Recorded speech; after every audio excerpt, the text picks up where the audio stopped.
राजनीति में सहमत होती रहती है। राजनीति में कोई किसी का सगा नेता, कोई किसी का दुश्मन नहीं होता जी। भाजपा की ये मजबूरी है या मजबूती है? ये पार्टी अच्छी नहीं होती जी। और कैंडिडेट बढ़िया होता है, बिल्कुल। तो और कई बार कैंडिडेट बढ़िया नहीं होता, पार्टी अच्छी होती है। सरकार वर्षी दीपेंद्र सिंह हुड्डा, भूपेंद्र सिंह हुड्डा, वहाँ भाजपा भी अच्छी पोजीशन में है जी और कांग्रेस भी अच्छी मजबूती में है। बिल्कुल। किन हालातों में उनको रिजाइन देना पड़ा, किन हालातों में कह रहा हम उन पर नहीं जाएंगे। बिल्कुल। और कई लीडर ऐसे हैं जी जो प्रदेश अध्यक्ष ओम प्रकाश धनखड़ के लेवल के हैं। नमस्कार, स्वागत है आपका हमारे YouTube चैनल पर। और आज हमारे साथ चर्चा के लिए वरिष्ठ पत्रकार बलराम शर्मा हैं। और प्रदेश के अंदर नगर निगम और नगर पालिका के चुनाव का बिगुल बज चुका है और सभी पार्टियों के जो मुख्य नेता हैं या शीर्ष नेतृत्व है वो मिलकर उसके ऊपर रणनीति बनाने में जुट गया है। फिलहाल बीते 2 दिन पहले ही रोहतक के अंदर भाजपा के मुख्यालय, जो भाजपा का प्रदेश का मुख्यालय है रोहतक के अंदर, उसमें भी भाजपा और जसपा की एक संयुक्त मीटिंग हुई है। उसमें भी उन्होंने इसके ऊपर चर्चा की है। तो बलराम जी, सबसे पहले आपका स्वागत है। जी, आपका भी। सबसे पहले तो पहला सवाल हम आपसे ये लेंगे कि भाजपा और जसपा गठबंधन की सरकार प्रदेश के अंदर चल रही है और गठबंधन में ही ये नगर पालिका और नगर निगम के चुनाव लड़ रहे हैं, क्या कहेंगे? देखिए, भारतीय जनता पार्टी और जेजेपी का विधानसभा चुनाव के पूर्व समझौता हुआ था जी। और दोनों ने मिलकर सरकार चलाई बिल्कुल। और बनाई भी थी। और बड़ौदा उपचुनाव भी इन लोगों ने उपचुनाव मिलकर लड़ा था जी। हालांकि बड़ौदा में भाजपा के प्रत्याशी को बहुत अच्छी खासी है, लेकिन जीत कांग्रेस की हुई जी। और जो जीतता है उसी का नाम होता है। बिल्कुल। तो इनका जो मिलकर चुनाव लड़ने का है, अब देखना ये है कि भाजपा को पिछले कई सालों से जो बात को शहरी पार्टी माना जाता था और ग्रामीण अंचल में चौधरी देवीलाल की अपनी पकड़ थी जी जी। और जेजेपी ग्रामीण जो मतदाताओं को कितना भाजपा के प्रति आकर्षित कर पाती है ये इस चुनाव में देखने को मिलेगा। नहीं, जैसे भाजपा 6 उसके ऊपर चुनाव लड़ेगी और जसपा को 1 मिली है, ये इसमें क्या कहेंगे आप? इस पर आप दोनों चीज कह सकते हैं कि जसपा की मजबूरी के लिए या मजबूत स्थिति बनाने के लिए की रणनीति दोनों हो सकती है। जी। हो सकता है कि जसपा वहां पर अपना उकलाना ही शायद, हाँ, उकलाना, वहां से अपना प्रत्याशी अपनी मजबूती जो जेजेपी का वर्ग है वहां पूरी तरह से जुट जाए जी और मजबूत स्थिति में आ जाए। जेजेपी से वहां से विधायक भी है अनूप धानक। हाँ, अनूप धानक के प्रदेश में मंत्री भी हैं और उनकी प्रतिष्ठा दाव पर है ही है जी। साथ में उप मुख्यमंत्री दुष्यंत चौटाला भी अपने आप को ये दिखाएगा भैया, अगर देखो उनका जिस हिसाब से विधानसभा में सीटें उनकी 10 हैं और 40 बीजेपी की हैं, तो एक पैमाना बना दिया उन्होंने। बिल्कुल। 40 हैं तो 10 हैं। हाँ। और 7 जगह पे चुनाव हो रहे हैं तो एक उनको दे दी। बिल्कुल। तो ये सिस्टम है। नहीं, जैसे प्रदेश के अंदर डिप्टी सीएम है दुष्यंत चौटाला और अनूप धानक, वहां से मंत्री भी हैं, वहां से एमएलए भी हैं। मतलब जसपा को 1 सीट देना भाजपा की कोई चाल है या क्या कहेंगे? देखिए, दोनों शीर्षक नेताओं ने चाल, देखिए राजनीति में सहमत होती रहती है कौन कब कहां किसको पटकने दे। जी। राजनीति में कोई किसी का सगा नेता, कोई किसी का दुश्मन नहीं होता जी। तो हो सकता है भारतीय जनता पार्टी की कोई इनको योजना हो या जेजेपी की समझ हो कि हमने एक ही जगह पे चुनाव लड़ना है, लेकिन ये है जरूर है कि एक बार चुनाव लड़ना जेजेपी का जो राजनीतिक जो एक ग्राफ ऊपर था वो नहीं लग रहा कि वो सफल हो, हल्का फुल्का हमें डाउन स्थिति में दिखाई दे रहा है। जैसे भारतीय जनता पार्टी 6 जगह चुनाव लड़ेगी और जननायक जनता पार्टी 1 जगह चुनाव लड़ेगी, हालांकि ये गठबंधन पर चुनाव लड़ रहे हैं, तो मतलब बीजेपी 6 पे और जेजेपी 1 पे चुनाव लड़ रही है। जसपा की ये मजबूरी है या मजबूती है? आप दोनों चीज कह सकते हैं, गठबंधन का धर्म निभाना भी जी और अगर उकलाना से मजबूती से चुनाव लड़ते हैं, सभी सीटें उनके पक्ष में आती है जी, तो उनकी ये भी होगी कि हमने एक जगह से लड़ा था और हम मजबूती से जीते हैं। जी। जैसे अब हम इन सीटों के ऊपर अगर चर्चा करते हैं तो सबसे पहले अम्बाड़ा से हमसौरा नगर निगम का वहाँ पे चुनाव है, मेयर का भी चुनाव होना है और वहाँ से भाजपा के दिग्गज नेता हैं और प्रदेश के गृह मंत्री भी हैं, कैबिनेट मंत्री अनिल विज है। तो क्या वहाँ पे कांग्रेस अपने सेंध लगा पाएगी? देखिए मोहित जी, सबसे बड़ी बात है, मैं कांग्रेस की बात करता हूँ जी। कांग्रेस से जो चुनाव लड़ रहा है, बड़ौदा उपचुनाव की जीत उनको, हालांकि कांग्रेस की ही सीट थी और बड़ौदा उपचुनाव में उन्होंने जीता है जी। कांग्रेस की मजबूती से चुनाव लड़ेगी और कितना संगठित होकर चुनाव लड़ेगी जी, ये वहां के लोकल नेताओं पर काफी निर्भर करेगा जी। और कांग्रेस किसे टिकट देगी जी, क्योंकि नगर निगम का चेयरमैन का सीधा चुनाव होना है जी। और कुमारी शैलजा कांग्रेस की जो प्रदेश अध्यक्ष उन्होंने कहा कि हम अपने प्रत्याशियों को चुनाव चिन्ह पर ही चुनाव लड़ाएंगे, सिंबल के ऊपर चुनाव सिंबल के ऊपर चुनाव लड़ाएंगे जी। तो किसे देगी जी। वहां कांग्रेस में आपने देखा वो कहने को तो सीधे सब कहते हैं कि हम एक हैं, लेकिन गुटबाजी इनकी समझ दिखाई दे रही है और दिखती भी है और दिखती रही भी है और रहेगी भी। तो अब भूपेंद्र सिंह हुड्डा वहां किसको चुनाव लड़वाएंगे, चंद्रमोहन जी किसको चुनाव लड़वाएंगे, कुमारी शैलजा किसे उकलेगी, ये वहां देखने वाली बात होगी। 2014 से पहले भारतीय जनता पार्टी को एक शहरी पार्टी माना जाता है, ग्रामीण अंचल में इनकी पकड़ नहीं थी। अम्बाला जो सीट है उसको मैं शहरी ही मानता हूँ जी। जो करनाल बेल्ट है और जो चंडीगढ़ के आसपास के जो मतदाता है जी, वो शहर में ही काउंटिंग ज्यादातर होते हैं जी। और भाजपा की वहाँ अच्छी पोजीशन है क्योंकि अनिल विज जी के वहाँ एक दबंगता लगा लीजिए, मजबूती लगा लीजिए या उसकी कार्यशैली लगा लीजिए, तो अनिल विज के वहाँ पकड़ अच्छी खासी।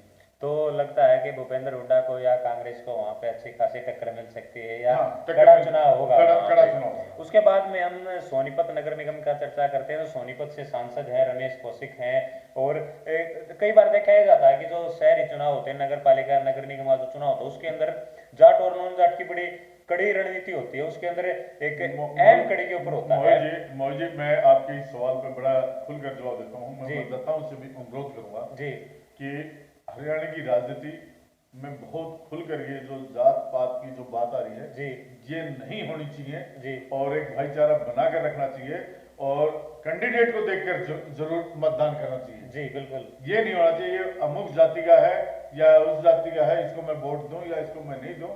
हाँ ये जरूर होना चाहिए कैंडिडेट आपको कौन सी पार्टी ने बढ़िया किया है। बिल्कुल। कई बार क्या होता है कि पार्टी अच्छी नहीं होती जी, और कैंडिडेट बढ़िया होता है। बिल्कुल। तो और कई बार कैंडिडेट बढ़िया नहीं होता पार्टी अच्छी होती है जी। मतदाताओं ने ये सोचना चाहिए कैंडिडेट अच्छा है जी, जो आपके विकास करवा सकता है और आपके हल्के का उत्थान करा सके और उस आदमी को चुनना चाहिए।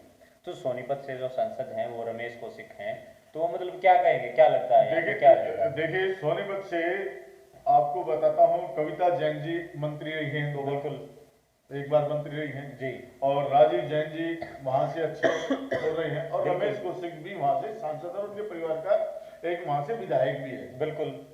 और सोनीपत पार्लियामेंट में ही बड़ौदा उपचुनाव था। बिल्कुल।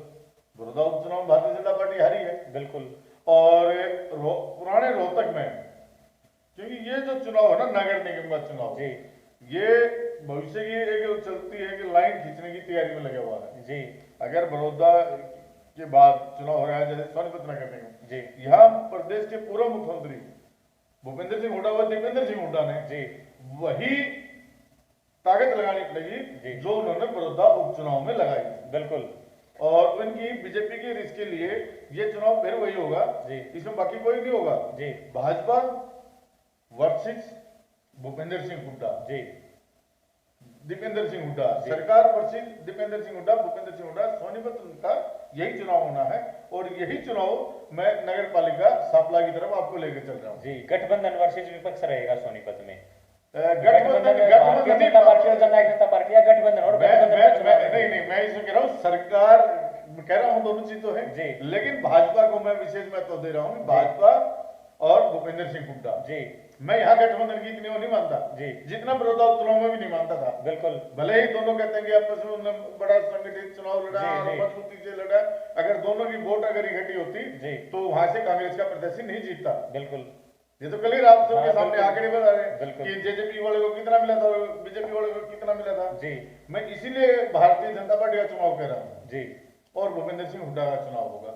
अब देखते हैं वहां पर सबसे ज्यादा जो सापला जी। अब भूपेंद्र सिंह हुड्डा के गृह क्षेत्र में उनकी विधानसभा क्षेत्र में सापला नगर पालिका का चुनाव है। बिल्कुल। और किसी भी सूरत में दीपेंद्र सिंह हुड्डा या भूपेंद्र सिंह हुड्डा या उनकी टीम के सदस्य ये नहीं चाहेंगे कि यहाँ से भाजपा का चेयरमैन बने। बिल्कुल। अब चुनाव यहाँ इनके लिए एक चुनावी उसमें है ये। अभी इससे पहले हम चर्चा करेंगे जैसे पंचकुला है, पंचकुला में भी चुनाव होना और पंचकुला प्रदेश के पूर्व मुख्यमंत्री थे भजनलाल के बेटे चंद्रमोहन बिश्नोई का गढ़ रहा है। देखिए पंचकुला में कांग्रेस में है। पंचकुला में चुनाव कांग्रेस और भाजपा फिर आमने सामने होगी जी। वहाँ भाजपा भी अच्छी पोजीशन में है जी और कांग्रेस भी अच्छी मजबूती में है। बिल्कुल। और चंद्रमोहन वहां से लगातार कई बार विधायक बने जी, प्रदेश के डिप्टी सीएम भी रहे हैं। प्रदेश के डिप्टी सीएम भी रहे। किन हालातों में उनको रिजाइन देना पड़ा, किन हालातों में कह रहा हम उन पर नहीं जाएंगे। बिल्कुल। ठीक है जी। लेकिन भजनलाल जी की वहां विशेष पकड़ थी और वहां देखते हैं कि कुमारी शैलजा चंद्र मोहन के कहने पे किसी को टिकट देती है जी, या अपना कोई नेता खड़ा करती है, हाँ जी, किसी को नेता बनाती है जी, या भूपेंद्र सिंह हुड्डा के, वहाँ अलग अलग सिस्टम है। हाँ, जिस तरह से बड़ौदा उपचुनाव के अंदर टिकट का हुआ था कुछ इस तरह से वहाँ होने इसी चाहिए। तरह अंबाला में बिल्कुल निर्मल सिंह का अपना एक दबदबा है, बिल्कुल, निर्मल सिंह और उनकी बेटी है, कांग्रेस का एक अपना दबदबा है। बिल्कुल, तो जितना निर्मल सिंह वहां पर मजबूत है, जी, अनिल वीर जी तो है मजबूत, जी, लेकिन निर्मल सिंह की अपनी एक वो है, हाँ, उनका अपना पर्सनल वोट बैंक, उनकी पर्सनल अपनी वोट छवि बैंक, है। वो कितने किसको दिलवा पाते हैं, वहाँ एक बड़ी वो अलग सी एक कहानी निकल गई। जिस तरह से अंबाला के अंदर निर्मल सिंह मजबूत हैं, इसी तरह से पंचकुला के अंदर चंद्रमोहन बिश्नोई भी मजबूत हैं, मजबूत है, और दोनों कांग्रेस के ही हैं। उसके बाद हम चर्चा करेंगे उकलाना से, जो कि उकलाना जननायक जनता पार्टी के हिस्से में आई है। उकलाना में ये बिल्कुल ये लीजिए आप, बिल्कुल ग्रामीण मतदाता है वहाँ का जी, और फिर वही बात आते हैं, अब जेजेपी इस ग्रामीण मतदाता में वहां जेजेपी की और कांग्रेस की जी, सीधी टक्कर होगी। बिल्कुल, हालांकि इंडियन नेशनल लोकल पार्टी का आप जिक्र नहीं करते जी, लेकिन उकलाना में इनेलो भी अपना कैंडिडेट खड़ा करेगी, बिल्कुल, और वहां 3 हो सकते हैं जी, बीजेपी वहां से अपना समर्थन जेजेपी को करे तो मतदाता को तो यही कहेगी बीजेपी को, जेजेपी को वोट, लेकिन वहां तिकोना मुकाबला आपको कहीं कहीं दिखाई देगा। नहीं, देखो उकलाना है जो वो रिजर्व सीट भी है विधानसभा की देखे जाए, और जननायक जनता पार्टी के वहां से मंत्री भी हैं और वो विधायक भी हैं। देखिए कभी आपको ध्यान हो चौधरी ओम प्रकाश चौटाला के दौरान जब मुख्यमंत्री थे तो 17 रिजर्व सीट थी जी, और 17 में के लगभग 17 ही सारे रिजर्व उनके बने थे, कभी इस समय की बात है जी, तो ये तो रिजर्व का उसका तो कैंडिडेट के ऊपर बहुत कुछ निर्भर करेगा, पार्टी पे डिपेंड करेगा। नहीं, जैसे ये सीटें हैं इनमें कांग्रेस को और भारतीय जनता पार्टी या सरकार को, गठबंधन को कड़ी चुनौती मिल सकती है, कड़ी टक्कर हर हालत में चुनौती होगी, और दो ग्रामीण मतदाताओं के अंदर जी, कांग्रेस मजबूत स्थिति में दिखाई देगी मुझे जी, और शहर में बीजेपी है जी, लेकिन अगर शहर में जैसे कांग्रेस बढ़त बढ़ाती है तो ये कहीं कहीं प्रदेश सरकार को सोचना पड़ेगा अपनी कार्यशैली को सुधार करने में। नहीं, लोगों के अंदर एक चर्चा ये भी है कि इस चुनाव को कुमारी भूपेंद्र सिंह हुड्डा अपने उससे लड़ेंगे या प्रदेश के अंदर प्रदेश अध्यक्ष कुमारी शैलजा है कांग्रेस की प्रदेश अध्यक्ष उनके नेतृत्व में लड़ा जाएगा, क्योंकि लोगों के अंदर चर्चा ये है कि इसको भूपेंद्र सिंह हुड्डा अपने तरीके से लड़ेंगे, कुछ कह रहे हैं कि प्रदेश अध्यक्ष की जो देखिए कांग्रेस का एक अच्छा कल्चर है जी, जैसे सोनीपत में बड़ौदा उपचुनाव में है कुमारी शैलजा जी कहती कांग्रेस ने वहां से चुनाव लड़ा जी, और कांग्रेसी नेताओं ने वहां पे वोटें मांगी, कांग्रेसी नेताओं ने वहां प्रचार किया जी, लेकिन पर्दे के पीछे सबने पता है कि वहां पे जो असली हीरो थे वहां के जी, बड़ौदा उपचुनाव के भूपेंद्र सिंह हुड्डा और दीपेंद्र सिंह हुड्डा थे जी, और इनकी टीम थी जी, इसी तरह जहां रोहतक और सोनीपत बेल्ट में जी, कांग्रेस प्रदेश कांग्रेस पूरी तरह से भूपेंद्र सिंह हुड्डा पर निर्भर हो जाएगी, बिल्कुल, ताकि यहाँ आप अपनी टीम को खड़ा करिए, अपना संगठन खड़ा करिए या अपने हिसाब से आप चुनाव लड़िए, ये क्लियर मतलब दिखाने के लिए रहेगा कि कुमारी शैलजा जी के आदेश के ऊपर चुनाव लड़ा जा रहा है, लेकिन जो नहीं रोल में रहेंगे वो प्रदेश विपक्ष के नेता देखिए टिकट जब उन्होंने कहा सिंबल पर चुनाव लड़ा जाए जी, तो कुमारी शैलजा के तो साइन होंगे बिल्कुल, लेकिन कुमारी शैलजा ये भी नहीं करेगी अगर वो भूपेंद्र सिंह हुड्डा को इग्नोर करके, क्योंकि भूपेंद्र सिंह हुड्डा को यहाँ जीतना है जी, और उसके बंदे को तो उसे चुनाव लड़वाना ही पड़ेगा जी, क्योंकि पिछली बार बड़ौदा उपचुनाव की बात है जी, टिकट तो कुमारी शैलजा की साइन से ही आई थी, बिल्कुल, लेकिन बीच में दीपेंद्र ने उनका नाम आगे बढ़ाया जी, जो भी कैंडिडेट थे बड़ौदा उपचुनाव से जी, तो इसी तरह ये होगा, रुस्तमनी तो होगी जी, लोगों के 3-4 लोगों के नाम लिए जाएंगे बिल्कुल, और ये भी ये नहीं ये नहीं ये नहीं जी, लास्ट में जिसे भूपेंद्र सिंह हुड्डा या दीपेंद्र सिंह हुड्डा चाहेगा रोहतक सोनीपत के नगर निगम में या नगर पालिका में जी, उन्हीं को ही टिकट दिया जाएगा जी, तो और रेवाड़ी की आपने चर्चा नहीं की, रेवाड़ी में पंडित रामविलास शर्मा जी को भाजपा ने प्रभारी बनाया जी, आगे एक अलग बात है इनको हम आगे बढ़ाएंगे अगले दूसरे उसमें जी, भाजपा में जो बहुत अंदरूनी, मैं अंदरूनी बता रहा हूँ जी, वैसे तो भाजपा एक है जी, सारे कहेंगे सभी पार्टी एक है बिल्कुल, लेकिन जो प्रभारी सह प्रभारी जो बनाए ना जी, इनमें आपने देखा होगी मनीष जी का कहीं प्रभारी सह प्रभारी के नाम पर नाम चला फिर एकदम वापिस लेना पड़ गया, तो कहीं न कहीं इनको जो सीनियर लीडर है उनको टीस है जी, बिल्कुल, और वो टीस से खुलकर तो आ नहीं बिल्कुल, लेकिन अंदर खाने अंदर बड़ी खाते चर्चा है क्योंकि चर्चा है। कई मंत्री और कई लीडर ऐसे हैं जी, जो प्रदेश अध्यक्ष ओम प्रकाश धनखड़ के लेवल के हैं, बिल्कुल, और उनकी पकड़ सेंटर में भी अच्छी खासी है, बिल्कुल, लेकिन प्रदेश अध्यक्ष अपने हिसाब से उनको अब एहसास दिलाता है जी। कि मैं प्रदेश अध्यक्ष हूँ, जी। मैं आप लोगों की नियुक्तियां करता हूँ, मैं आप लोगों को प्रभारी बनाता हूँ। जी, मैं तय करूंगा कि किसको कहाँ पे कहाँ कौन सा पर पद देना है और किसे कहाँ पे क्या काम लेना है संगठन के लिए। उनको वो पूरी तरह से बड़े चाणक्य नीति के तहत एहसास दिलाते हैं जी। कि मैं प्रदेश अध्यक्ष हूँ जी, और आप मैं तुम्हारी ड्यूटी लगा रहा जी। हूँ और तुम्हें जाना पड़ेगा, बिल्कुल क्योंकि पार्टी का विरोध तो कर नहीं सकते अगले। बिल्कुल बिल्कुल संगठन के प्रति हाँ, जो आस्था भाजपा दिखानी है, पड़ेगी। भाजपा है जो संगठन के प्रति बड़ी आस्था वो दिखाती है आस्था और दिखानी बड़ी पड़ेगी। जी। तवज्जो से वो चुनाव लड़ते हैं। तो दर्शकों से भी मैं यही कहूंगा कि ये प्रदेश के अंदर जो नगर निगम और नगर पालिका के चुनाव होने हैं उसके ऊपर हमने चर्चा की और वरिष्ठ पत्रकार है बलराम शर्मा जी वो हमारे साथ मौजूद थे।